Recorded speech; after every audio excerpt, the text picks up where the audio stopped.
하나님의 말씀은 빌립보서 3장 1절로 16절까지 보도록 하겠습니다. 제가 갖고 있는 신약성서 321쪽 정도에 있습니다. 빌립보서 3장 1절로 16절까지 교독해서 읽도록 하겠습니다. 제가 먼저 봉독해 올리겠습니다.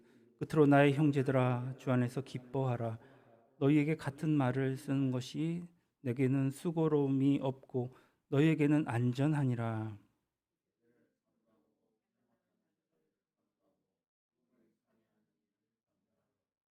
하나님의 성령으로 봉사하며 그리스도 예수로 자랑하고 육체를 신뢰하지 아니하는 우리가 곧 할례파라.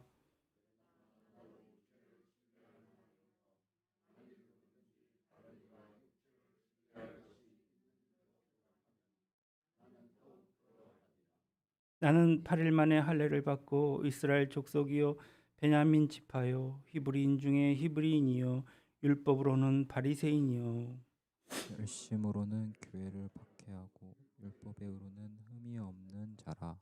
그러나 무엇이든지 내게 유익하던 것을 내가 그리스도를 위하여 다 해로 여길 뿐더러 또한 모든 것을 해로 여김은 내 주 그리스도 예수를 아는 지식이 가장 고상하기 모든 것을 잃어버리고 배설물로 여김은 그리스도를 얻고 그 안에서 발견되려 함이니 내가 가진 의는 율법에서 난 것이 아니요 오직 그리스도를 믿음으로 말미암은 것이니 곧 믿음으로 하나님께로부터 난 의라. 내가 그리스도와 그 부활의 권능과 그 고난에 참여함을 알고자 하여 그의 죽으심을 본받아 어떻게 해서든지 죽은 자 가운데서 부활에 이르려 하노니 내가 이미 얻었다 함도 아니요 온전히 이루었다 함도 아니라 오직 내가 그리스도 예수께 잡힌 바 된 그것을 잡으려고 달려가노라. 형제들아 나는 아직 내가 잡은 줄로 여기지 아니하고 오직 한 일 즉 뒤에 있는 것은 잊어버리고 앞에 있는 것을 잡으려고 표대를 향하여 그리스도 예수 안에서 하나님이 위에서 부르신 부름의 상을 위하여 달려가노라. 그러므로 누구든지 우리 온전히 이룬 자들은 이렇게 생각할지니 만일 어떤 일에 너희가 달리 생각하면 하나님이 이것도 너희에게 나타내시리라. 오직 우리가 어디까지 이르렀든지 그대로 행할 것이라. 아멘. 아멘. 옆 사람과 인사합시다. 행복하세요. 축복합니다. 주님 감사합니다. 할렐루야. 우리 주복기 성도님, 또 안준혁 형제, 우리 박차례 권사님, 우리 담비자매 주님의 이름으로 환영합니다. 감사합니다. 이렇게 우중인데도 이렇게 나오셔서 주님께 영광 돌리는 여러분들을 환영하면서 주님께서 축복해 주시리라 믿습니다. 아멘. 여러분, 우리는 무엇을 보고 이 사람이 신앙이 진짜인지 가짜인지 알 수 있을까요? 성경을 잘 알더라, 성경이 지식이 풍부하더라, 아니면 좀 CCM을 난 다른 사람보다 좀 최신 CCM을 잘 알고 있어, 이런 것들로 알 수 있을까요? 참신앙의 표지는 어떻게 보면 성경적 지식도 CCM을 많이 아는 것도 아닌 것 같습니다. 성경은 참 신앙의 표지를 뭐라고 얘기하냐? 오늘 본문의 말씀 보니까 기쁨이다라고 말하고 있습니다. 요즘 참 웃을 일이 없는데요. 기쁨이 뭐가 있을까? 우리 주위에 여러분들 어떤 것으로 기쁩니까? 손주의 재롱이 기쁨입니까? 아니면 남달리 건강함이, 아니면 부요함이 기쁨입니까? 오늘 성경에는 이런 것들이 기쁨이다라고 말하고 있습니다. 누가복음 10장 17절에 보니까 예수님이 70인의 제자를 세워서 그들을 전도하려고 내보내십니다. 70인들이 열심히 복음을 전도한 모양입니다. 그들이 다 전하고 올 때 기쁨으로 예수님께 돌아왔다 이렇게 얘기하고 있습니다. 성도들은 전도 후에 기쁨이 있다. 기쁨은 성도의 진정한 모습입니다. 그래서 여러분 요한복음 16장 24절에 보니까 이렇게 말씀하고 있습니다. 지금까지는 너희가 내 이름으로 아무것도 구하지 아니하였으나 구하라 그리하면 받으리니 너희 기쁨이 충만하리라 했습니다.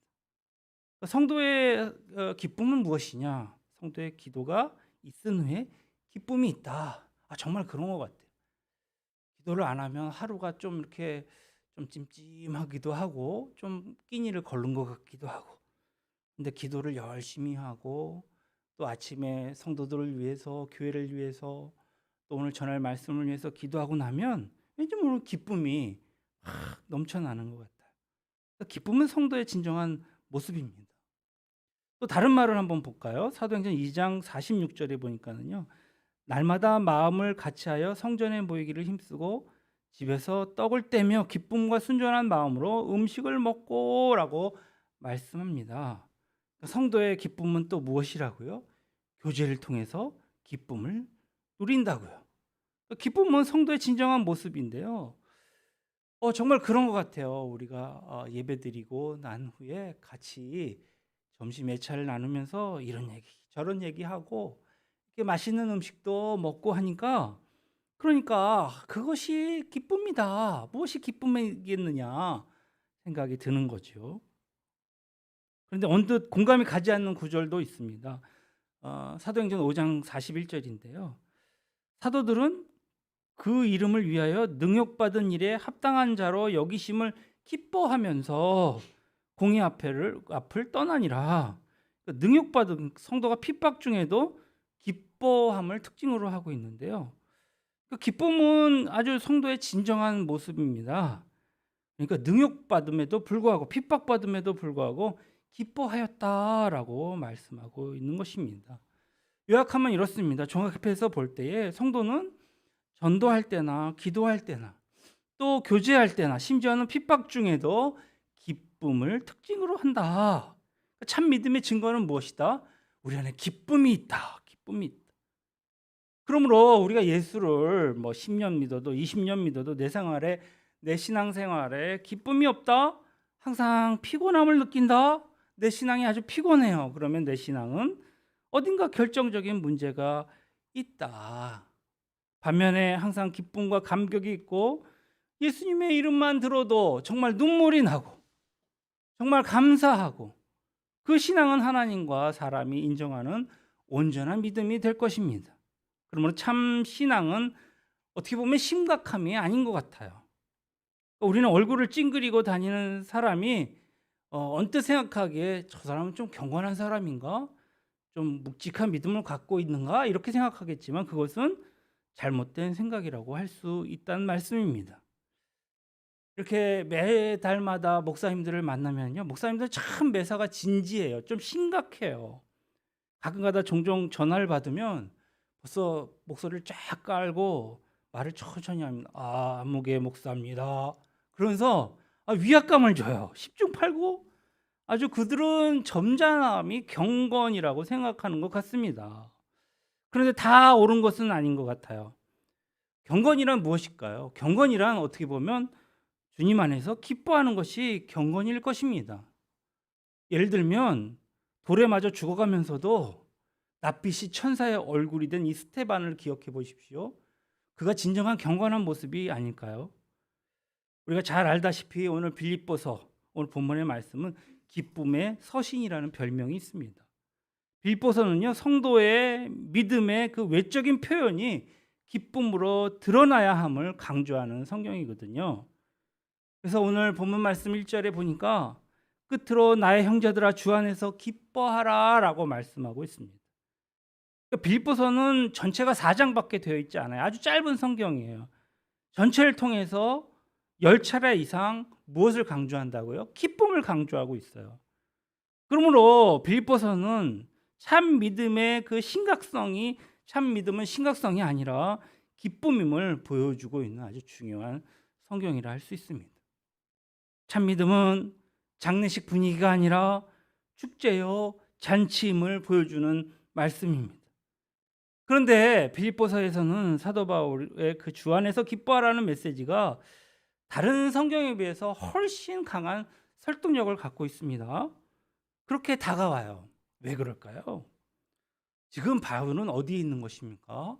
그럼 바울은 감옥에 있다 했습니다.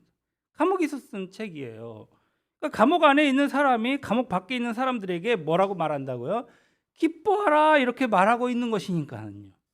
그래서 그 말에 힘이 있는 것입니다. 배부를 때 사람이 떡으로만 살 것이 아니야 하나님의 입에서 나오는 모든 말씀으로 살 것이다 이렇게 말할 수 있습니다. 그러나 그 말씀은 어떻습니까? 좀 설득력이 약한 것 같죠. 그러니까 다른 사람이 좀 배부른 놈 별소리를 다 하네 이렇게 말할 수 있으니까요. 그러나 이제 40일을 줄이신 예수님이 사람이 떡으로만 살 것이 아니요 하나님 입으로 나오는 말씀으로 모든 말씀으로 살 것이라 했을 때 아주 설득력이 있는 것입니다. 그리고 깨우침이 있죠. 사람들은 비로소 하나님의 말씀이 중요하구나 깨달음이 있게 되는 것이죠. 우리는 평소에 어떤 시험과 환란이 와도 하나님께 감사하고 기도하라고 그렇게 배웠습니다. 그런데 평소에 그리 호소력 있게 들리지 않습니다.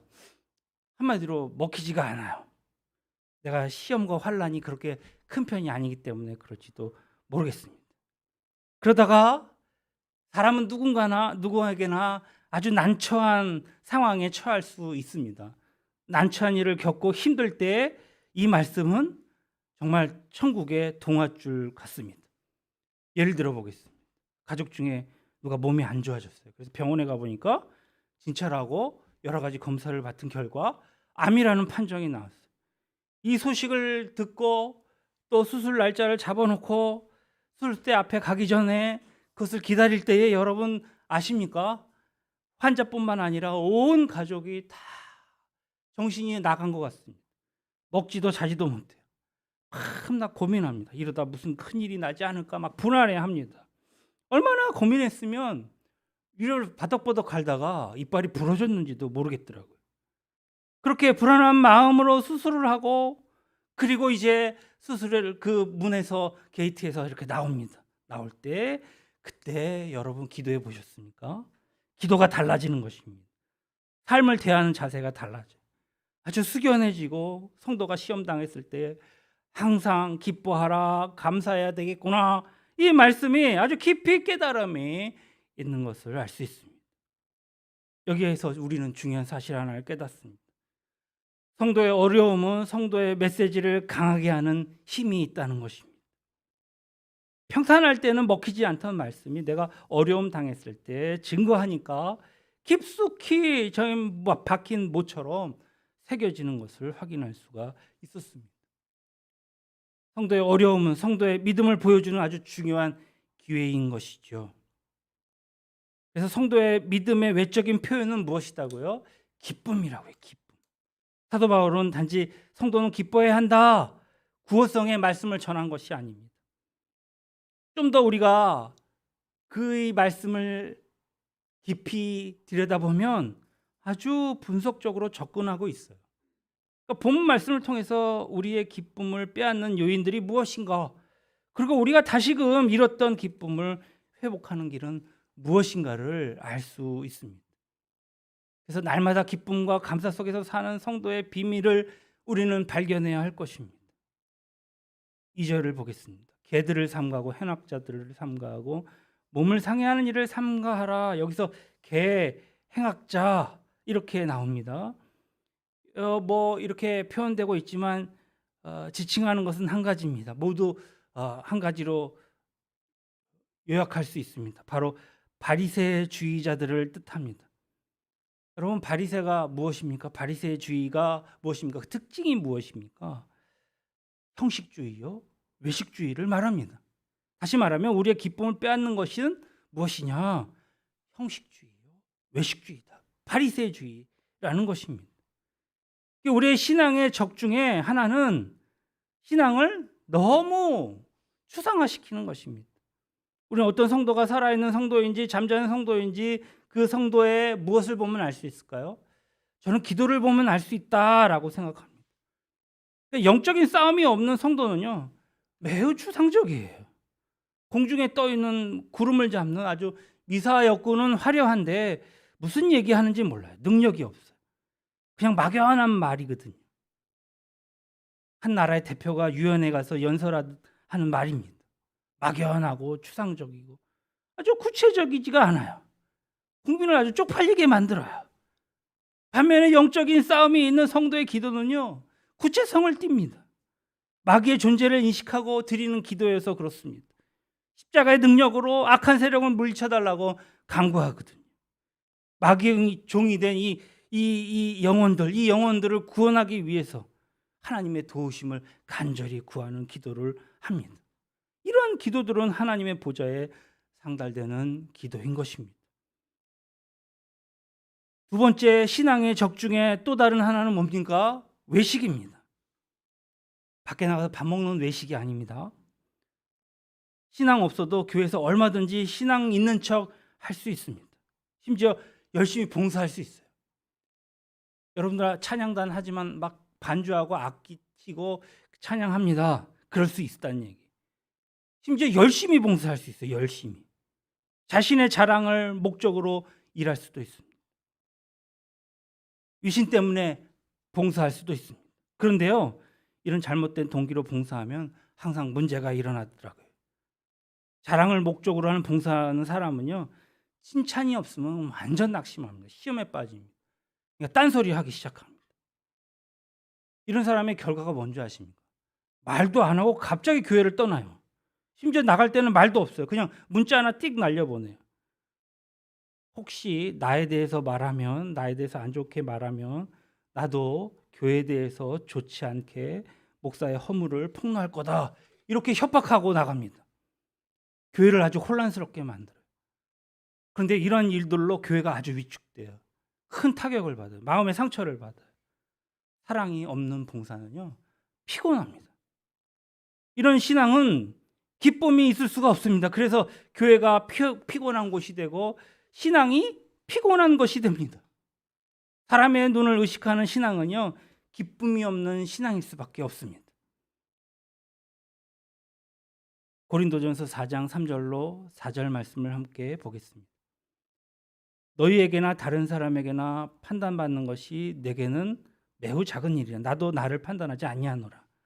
내가 자책할 아무것도 깨닫지 못하나 이로 말미암아 의롭다함을 얻지 못하노라. 다만 나를 심판하실 이는 주시니라 라고 말씀했습니다. 무슨 얘기인 줄 아십니까? 나는 이제 남 의식 안 하겠다는 거예요. 나도 나를 판단 안 하겠다는 거예요. 그러니 나 판단하지 말라는 거예요. 나는 하나님께만 판단받겠다는 거죠. 남이 어떻게 생각할런지 그런 거 의식하면서 신앙생활 안 하겠다는 거예요. 어떻게 보면 이게 바른 말일 수도 있습니다. 그러니까 하나님의 판단만 받겠다는 자세가 기쁨을 회복하는 그런 자세일 줄 믿습니다. 하나님과 나와의 관계인 거예요. 갈라디아서 1장 10절에는 이렇게 말합니다. 이제 내가 사람에게 좋게 하랴 하나님께 좋게 하랴 사람에게 기쁨을 구하랴 내가 지금까지 사람의 기쁨을 구하였다면 그리스도의 종이 아니니라. 즉 사람을 의식할 때의 기쁨이 뭐라고요? 사라진다고요. 사람은요 모두 외모를 봅니다. 하지만 하나님은요 중심을 보십니다. 그러면 우리는 하나님만 바라보고 하나님의 인정만을 구해야 할 것입니다. 남이 어떻게 생각할까? 자꾸 뭘 막 꾸미려고 하면은요, 그러면 자꾸 또 거짓말을 낳게 되고요. 점점 더 문제가 생기고 많은 것을 우리는 우리 사회를 통해서 많이 볼 수 있습니다. 외식이 기쁨을 빼앗아 간다. 우리 모두 하나님 앞에 진실해집시다. 과거 이 평양 시절에 평양신학교가 유명했는데요. 나부열 교장 선생님이라는 분이 계셨다고 합니다. 이분이 항상 이렇게 말했대요. 여러분, 재치가 좀 부족할 수 있습니다. 좀 기술이 좀 부족할 수 있습니다. 그러나 진실하면 됩니다. 진실한 자에게 하나님의 기쁨이 넘칠 것입니다. 이렇게 말했대요. 신앙인들에게 기쁨을 주는 것이 무엇입니까? 진실하게 기쁨으로 진실하게 사는 것. 빌립보서 3장 3절을 보겠습니다. 하나님의 성령으로 봉사하며라고 했죠. 봉사는 영어로 서비스라고 돼 있더라고요. 뭐 이 서비스, 봉사, 서비스, 이것은요 예배로도 번역이 되고요, 봉사로도 번역되는 단어입니다. 다른 영어로 번역본에서는 이 말씀을 워십이라고 번역하기도 했습니다. 아마도 원어의 뜻을 살린다면 예배라고 해야 더 알맞을 것 같습니다. 보충 번역을 하면 무엇입니까? 성령 안에서 예배하라, 그리하면 너희에게 기쁨이 충만할 것이다 라는 표현 아니겠습니까? 요한복음 4장식으로 표현한다면 신령과 진정으로 예배하는 자가 되라, 그리하면 기쁨이 넘칠 것이다 라는 뜻입니다. 하나님께서는 예배를 통해서 우리를 만나 주시고요, 우리에게 은혜와 기쁨을 주십니다. 성도는요 예배를 통해서 활력을 얻을 수 있어요. 예배를 통해서 감격을 얻을 수 있습니다. 그러므로 무엇입니까? 예배를 실패하면 어떻게 보면 일주일을 실패할 수도 있어요. 반면에 예배에 성공하면 일주일을 성공한 것임을 믿으시기 바랍니다. 예배는요 하나님을 만나는 시간이에요. 하나님의 기적을 체험하는 시간입니다. 나처럼 강팍한 사람의 마음이 녹아져? 내가 사랑할 수 없는 사람을 사랑할 수밖에 없어?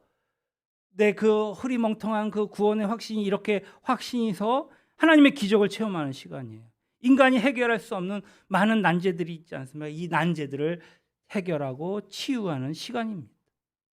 예배를 한번 잘 드리면요 우리가 주님을 만나는 기적을 체험합니다. 인생의 성공의 갈림길이 무엇일까요? 공부일까요?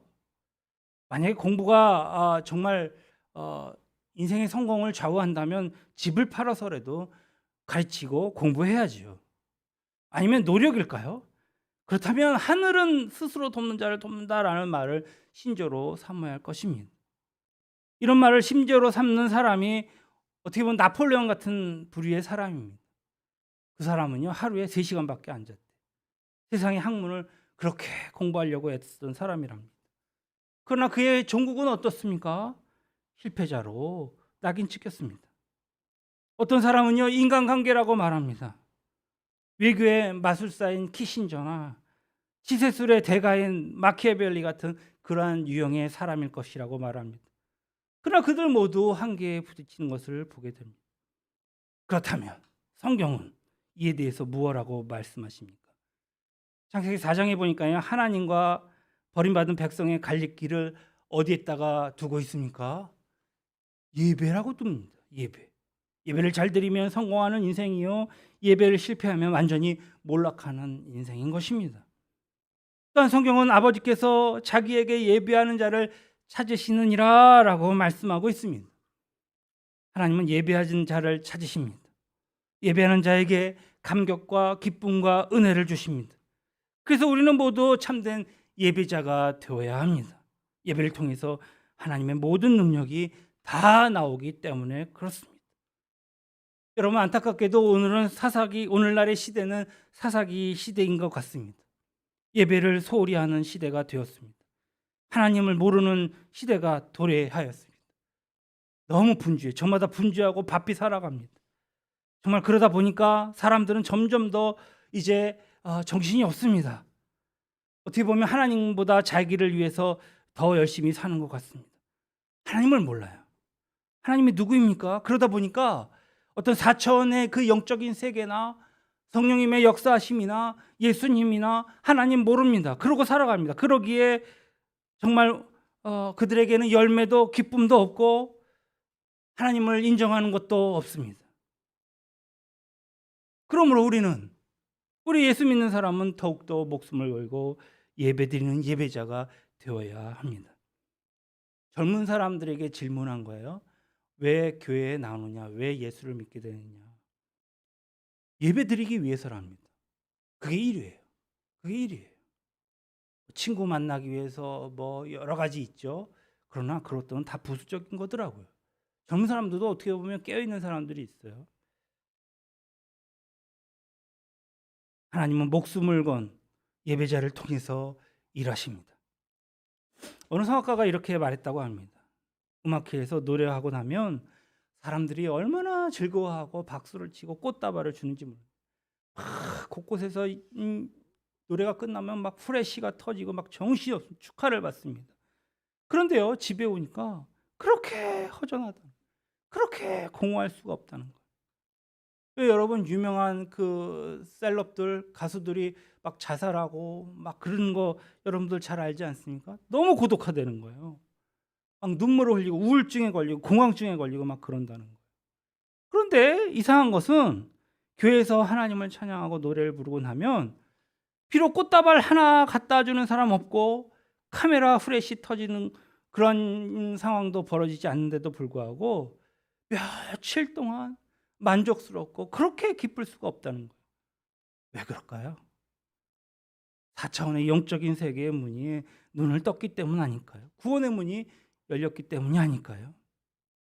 왜 그렇습니까? 그가 예수를 자랑했기 때문 아니겠습니까? 이것이 진리입니다. 이것이 예수 믿는 그 맛입니다. 예수만 자랑하면 그 안에서 기쁨과 감격이 있다는 것입니다. 예수를 높일 때 가장 큰 기쁨과 감격이 있음을 믿으시기 바랍니다. 예수를 자랑할 때 눈물이 있고요, 감격이 있는 것입니다. 무엇을 자랑하는가는 그 사람이 무엇을 귀중히 여기는가를 나타내 주는 것이기 때문입니다. 어떤 사람은 밤낮 성과, 업적 자랑하는 사람, 또 가진 주얼리 자랑하는, 또 가짜 학벌 자랑하는 사람이 있습니다. 그러나 그 사람은 부끄러운 사람입니다. 왜냐하면 나중에 결국 거짓말쟁이가 되어서 그가 갖고 있는 모든 부귀 영화, 그 모든 것들, 영광을 다 잃어버리고 기쁨마저도 잃어버리게 될 것이기 때문입니다. 그러나 오늘 우리가 예수를 자랑하면 우리에게는 언제나 하나님의 능력이 머물게 될 것입니다.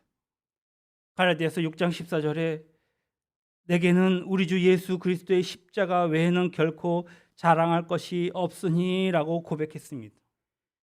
이 고백이 저와 여러분의 평생의 고백이 되기를 원합니다.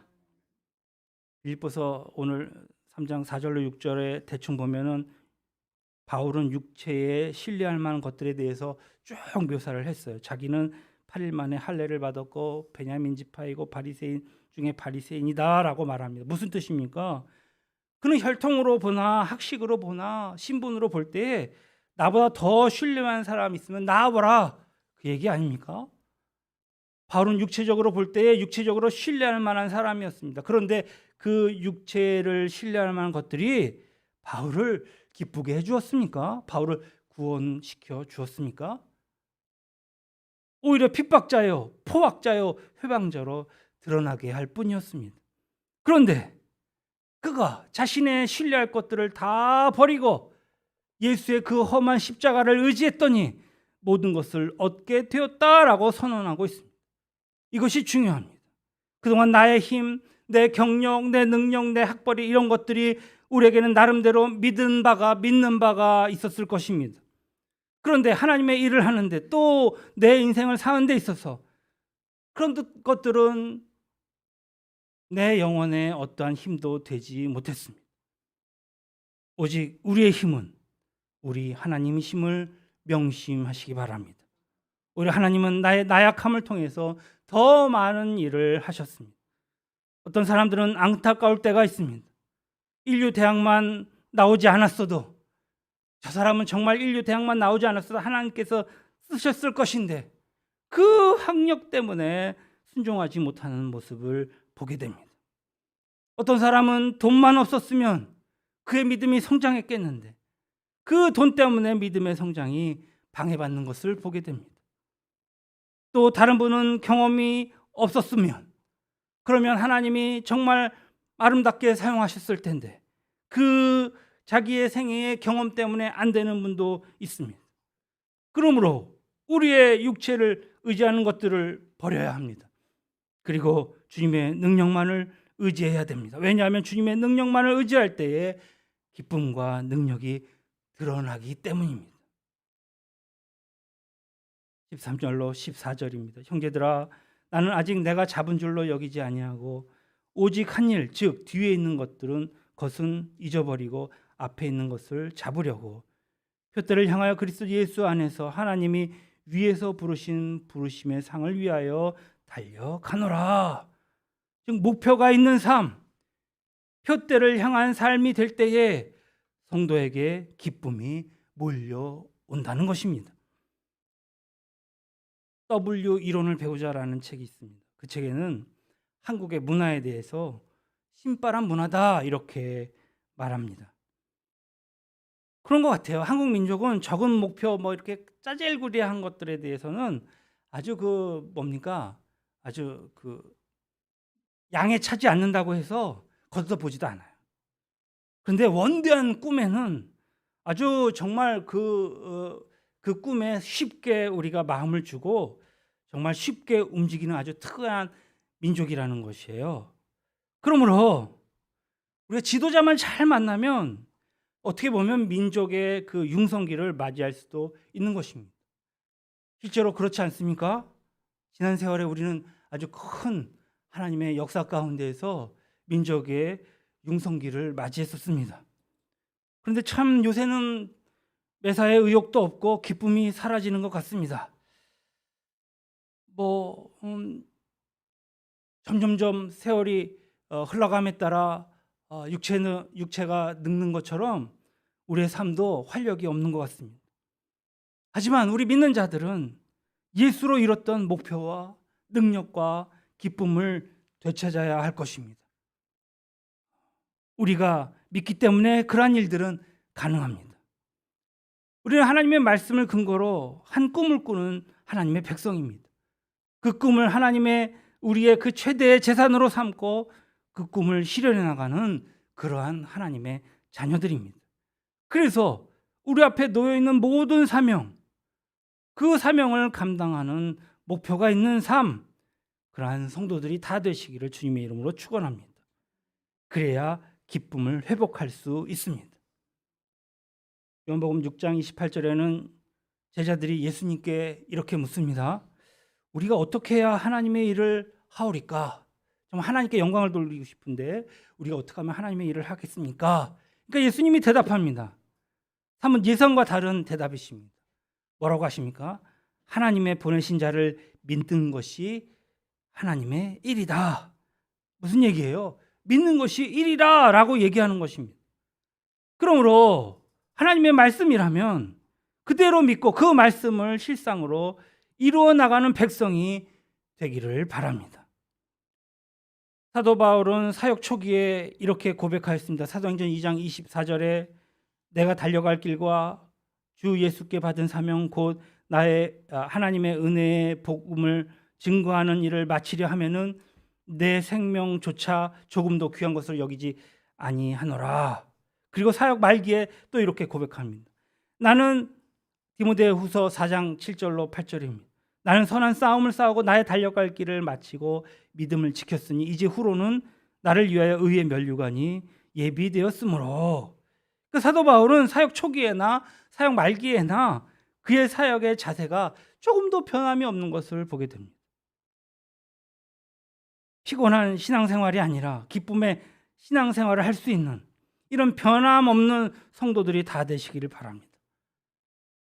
아무리 어려움이 있어도 이 사명을 감당해야 합니다. 좌로나 우로나 치우치지 않고 정말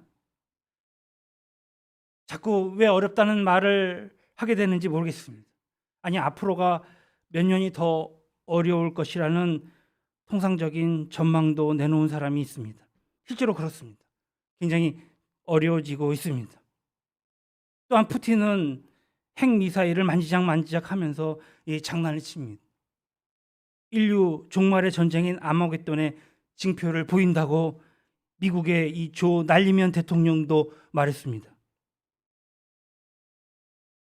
앞으로 몇 년 동안 정말 우리가 어려움을 당할지 모르겠지만 우리는 포기하거나 좌절하지 맙시다. 기쁨을 잃지 않고 맡겨진 예배자의 사명을 감당하면서 정말 우리가 이제껏 그래왔던 것처럼 작은 영혼 하나에도 관심을 가지고 주님의 일을 기쁨으로 감당하며 우리의 입으로 찬양하며 주님 오실 날을 준비하는 그러한 성도들이 다 되시기를 주님의 이름으로 축원합니다. 축원합니다. 기도하시겠습니다. 좋으신 하나님 감사합니다. 기쁨을 잃어버렸습니까? 우리가 우리의 삶의 활력을 잃어버렸습니까? 다시 한번 우리의 잃었던 목표와 그 능력을 회복하게 하여 주시고 기쁨을 되찾는 백성 되게 하여 주시옵소서. 우리의 이름을 기억하여 주시옵소서. 환난 날에 주님의 주를 향한 그 믿음을 잃지 않고 변치 않는 그 사랑으로 나가는 우리들을 기억하시고 우리 예언교회를 기억하시고 우리 장로님, 권사님, 집사님 또 우리 귀한 청년들을 기억하셔서 주님 다시 그 만날 그날에 잘했다 칭찬받는 백성들 되게 하옵소서. 언제나 어디서나 우리의 위로가 되시고 우리의 힘이 되시는 우리 구주 예수 그리스도의 이름으로 감사하며 기도드렸습니다. 아멘.